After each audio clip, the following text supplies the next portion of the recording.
നമസ്കാരം. കൊല്ലം തേവലക്കര സ്കൂളിലെ മിഥുന്റെ ഓർമ്മയില്ലേ? കഴിഞ്ഞ മാസം അപ്രതീക്ഷിതമായി ലൈൻ കമ്പിയിൽ നിന്ന് ഷോക്കേറ്റ് മരണപ്പെട്ട ആ 8 വയസ്സുകാരൻ.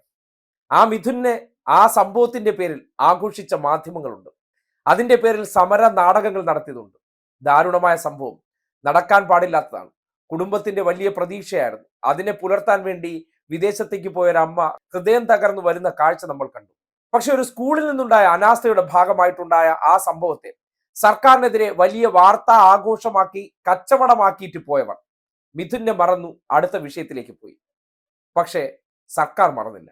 അവിടെയാണ് ഒരു ജനകീയ സർക്കാരിനെ നിങ്ങൾ കാണേണ്ടത്, തിരിച്ചറിയേണ്ടത്. വാർത്ത ആഘോഷമാക്കി പൊടിയും തട്ടി പോയവർ, സർക്കാരിനെതിരെ ജനവികാരം സൃഷ്ടിക്കാൻ പരിശ്രമിച്ചവർ, അവർക്ക് അന്നത്തെ ദിവസത്തെ ഒരു ഇര മാത്രമായിരുന്നു ആ കുട്ടി. അതിനുശേഷം അവർ മടങ്ങിപ്പോകുമ്പോൾ സർക്കാർ എന്താണോ അന്ന് പറഞ്ഞിരുന്ന കാര്യം അത് മറന്നില്ല. പുതിയ വിഷയങ്ങൾ വന്നപ്പോൾ അതിലേക്ക് പോയില്ല. ഇന്നിപ്പോ മിഥുന്റെ വീടിന്റെ തറക്കല്ലിടലായിരുന്നു. 3 മാസത്തിനകത്ത് നിർമ്മാണം പൂർത്തീകരിക്കാൻ പോകുന്ന 1000 സ്ക്വയർ ഫീറ്റ് വീടിന്റെ തറക്കല്ലിടൽ മന്ത്രി വി ശിവൻകുട്ടി നിർവഹിച്ചു. ദൃശ്യം നോക്കി കണ്ടില്ലേ? നിങ്ങൾക്ക് ഒരു ദിവസത്തെ ഏതെങ്കിലും ഒരു ഇൻസിഡന്റ് ഒരു വലിയ വാർത്താ ആഘോഷമായിരിക്കും. പക്ഷെ സർക്കാരിനെ സംബന്ധിക്കുന്നിടത്തോളം ആ നഷ്ടം വേദനാജനകമാണ്. പ്രത്യേകിച്ച് കുട്ടികളുടെ കാര്യത്തിൽ വളരെ ജാഗ്രത പുലർത്തുന്ന വിദ്യാഭ്യാസ മന്ത്രി അന്ന് തന്നെ ആ കുടുംബത്തെ ചേർത്ത് പിടിക്കുമെന്നും അദ്ദേഹത്തെ ആ കുടുംബത്തോടൊപ്പം നിന്ന് അവരുടെ കണ്ണീരൊപ്പാൻ മുതിരുന്ന സന്ദർഭത്തിൽ പോലും കരിങ്കൊടിയുമായിട്ട് ഇറങ്ങിയവരുണ്ട്. ഇപ്പോ എവിടെ? ക്യാമറകൾ തേവലക്കര സ്കൂളിൽ നിന്ന് ഇറങ്ങി, അവരും ഇറങ്ങി. അവരെ പാടിന് പോയി. അടുത്ത മാധ്യമങ്ങളുടെ പുതിയ തിരക്കഥയ്ക്ക് വേണ്ടി കാത്തിരിക്കുകയാണ്. പക്ഷേ തിരക്കഥ സൃഷ്ടിച്ച് ആഘോഷിച്ചിട്ട് പോകുമ്പോൾ അവരുടെ കണ്ണീർ തോർന്നോ എന്നുള്ളത് ഇവരുടെ വിഷയമല്ല.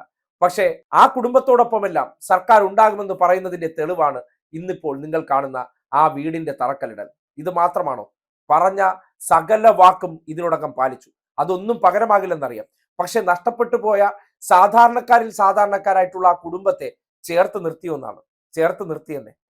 സർക്കാർ പ്രഖ്യാപിച്ച 10 ലക്ഷം രൂപ ആ കുടുംബത്തിന് കൈമാറി കഴിഞ്ഞു. ഇതിനു പുറമെ വിദ്യാഭ്യാസ വകുപ്പ് പ്രഖ്യാപിച്ച 3 ലക്ഷം രൂപയും മന്ത്രി ശിവൻകുട്ടി അടുത്ത ദിവസം ആ വീട്ടിലെത്തി നൽകിയിരുന്നു. ഇത് കൂടാതെ KSTA എന്ന അധ്യാപക സംഘടന പ്രഖ്യാപിച്ച 11 ലക്ഷം രൂപയുടെ സഹായം അതും അവരുടെ കയ്യിൽ എത്തിച്ചു കഴിഞ്ഞു. KSEB പ്രഖ്യാപിച്ച 10 ലക്ഷം രൂപയുടെ ധനസഹായം അതും അവർക്ക് കൈമാറി. ഏറ്റവും ഒടുവിൽ സ്കൗട്ട്സ് ആൻഡ് ഗൈഡ്സിന്റെ നേതൃത്വത്തിൽ പ്രഖ്യാപിച്ച 1000 സ്ക്വയർ ഫീറ്റ് വീട് അതിന്റെ തറക്കല്ലിടൽ കൂടിയാകുമ്പോൾ നഷ്ടപ്പെട്ടു പോയ മിഥുന് പകരമാകില്ലെങ്കിൽ പോലും ആ കുടുംബം അനാഥമായില്ല. ആ കുടുംബം ആ ഒരു നഷ്ടത്തിൽ ചില സിസ്റ്റത്തിന്റെ വീഴ്ചയുടെ ഭാഗമായിട്ട് അത് സംഭവിച്ചു പോയെങ്കിലും ആ കുടുംബത്തെ ചേർത്ത് നിർത്തുന്ന കാഴ്ച നിങ്ങൾ കാണുകയാണ്. ഇതൊക്കെയാണ് ഈ സർക്കാരിന്റെ ജനകീയത എന്ന് പറയുന്നത്. വാക്കുകൾ പറഞ്ഞിട്ട് പോവുകയല്ല. പുത്തുമലയിൽ പ്രഖ്യാപിച്ച പണം ഇതുവരെ കേന്ദ്രം കൊടുത്തിട്ടില്ല. പക്ഷേ ഇപ്പോഴും പല സംഭവങ്ങൾ ഉണ്ടാകുമ്പോൾ ഉടനടി ആ കുടുംബത്തിന് വേണ്ട സഹായങ്ങൾ എത്തിച്ചു കൊടുക്കാൻ വേണ്ടി പരിശ്രമിക്കുന്നുണ്ട്. ചിലത് നമുക്ക് തടയാൻ പറ്റില്ല. പക്ഷേ ചില അലംഭാവങ്ങളിൽ ഉണ്ടാകുന്ന വീഴ്ചയിൽ തകർന്നു പോകുന്ന കുടുംബങ്ങളെ തിരിച്ച് ജീവിതത്തിലേക്ക് മടക്കി കൊണ്ടുവരാൻ ഒരു സർക്കാർ കാട്ടുന്ന ജാഗ്രത, ആത്മാർത്ഥത, അതൊക്കെയാണ് നിങ്ങൾക്ക് മിഥുന്റെ ആ ദൃശ്യത്തിൽ കാണാൻ കഴിയുന്നത്.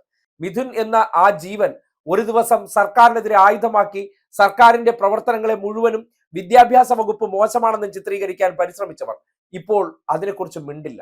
ആ ചെയ്ത പ്രവർത്തനത്തിന്റെ നന്മവശത്തെക്കുറിച്ച് ആ കുടുംബക്കാരുടെ പ്രതികരണം എടുത്ത് നിങ്ങളെ കേൾപ്പിക്കില്ല. എന്തുകൊണ്ടാണ്? അവർ സൃഷ്ടിച്ച പല കള്ളക്കഥകളും നിങ്ങളുടെ മനസ്സിൽ തങ്ങി നിൽക്കണമെന്ന ആഗ്രഹം കൊണ്ടാണ്.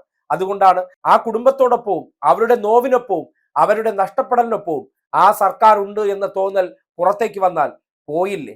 കേരളത്തിലെ മാധ്യമധർമ്മം എന്താണെന്ന് നിങ്ങൾ കണ്ടു മനസ്സിലാക്കിക്കോളൂ. ഇവർക്ക് ചില മരണങ്ങൾ ആഘോഷങ്ങളാണ്. അതിന്റെ പേരിൽ ചിലരെ വേട്ടയാടലാണ്. അത് ചില കൊട്ടേഷൻ പണിയായിട്ട് മറ്റു ചിലർക്ക് അനുകൂലമാക്കി കൊടുക്കലാണ്. അതിലൂടെ റേറ്റിംഗ് നേടലാണ്. ആ റേറ്റിംഗ് നേടി അവർ കടന്നു പോകും. പക്ഷെ ആ ജീവിതങ്ങൾ വഴിയാധാരമാകുന്നില്ല.